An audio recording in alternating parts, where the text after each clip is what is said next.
For anyone out there looking for a fun summer read full of intrigue, revenge, and romance, this one right here, this is it. It's about the high-end worlds of fashion and politics.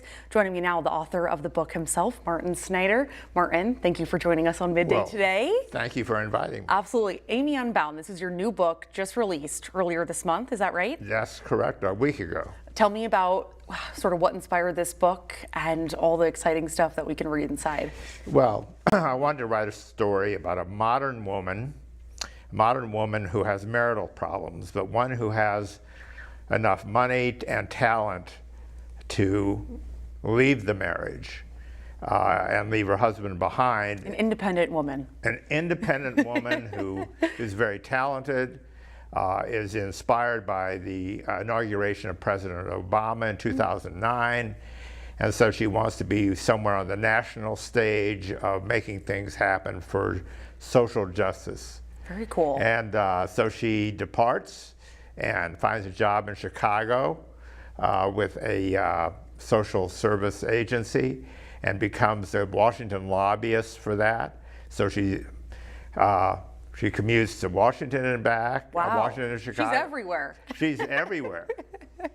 That's very cool. And what inspired you to make this book? You have also, before you became an author, you've worked in the fashion industry. Is that right? I did. I worked for 30 or 40 years in the fashion industry, and a lot of the book touches on fashion, believe it or not, because that's what I know most about. And so Amy is a very fashionable person. She is. I can just tell by the cover here.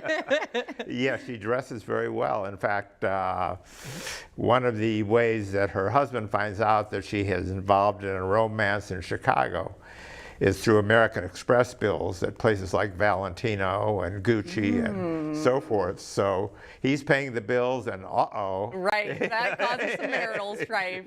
And Martin, the reason why you're in Des Moines is because you're hosting an event at Beaverdale Books. Tell us about the event. Yes, it's at 6:30 tonight. I'm there to talk about the book and how I wrote it and kind of the secrets of an author. Sure. And then signing books for those who want me to do that, and I'm very excited to be in Des Moines. I was raised in Omaha. The only time I was in Iowa was going to Lake Okoboji. But I'm happy to be in Des Moines and happy to be here at Beaverdale Books. Yes, so many Des Moines readers looking for a good read this summer. This is it. What is the target sort of age for readers? Is this a young adult? I would say a woman, maybe a woman in 35 to 55 or 60. Okay. The book's a little racy, but women can identify, I think, with some of the problems she's having in her marriage, but they're stuck with paying their credit card bills and doing other things, so she might want to read about how the rich and famous go about solving their problems. Yeah, absolutely. Martin, thank you so much for coming on. So excited to read this book. Hope to take home a copy myself, and hopefully you'll get lots of people coming out to see you at Beaverdale tonight. Well, thank you so much for having me on the show.